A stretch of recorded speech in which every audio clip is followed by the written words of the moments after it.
ბათუმის ახალგაზრდულმა ცენტრმა ქვეითად მოსიარულეთა უფლებებისა და საგზაო უსაფრთხოების დასაცავად საზოგადოების ცნობიერების ამაღლების მიზნით აქცია გამართა. ახალგაზრდებმა ადვოკატირება საგზაო უსაფრთხოებისთვის კამპანიის ფარგლებში რუსთაველის და კონსტანტინე გამსახურდიას ქუჩების კვეთაში საგზაო ნაკადები მოაწესრიგეს და საინფორმაციო სტიკერები დაარიგეს. ღონისძიებაში ბათუმის საპატრულო პოლიციის თანამშრომლებიც მონაწილეობდნენ.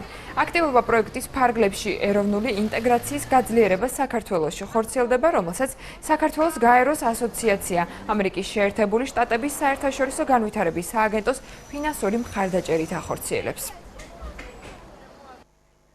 საპატრულო პოლიციის მხრიდან განსაკუთრებული ყურადღება ექცევა საქავითო გადასასვლელზე მძღოლების მიერ ქვეითებისათვის გზის არდათმობის საკითხს.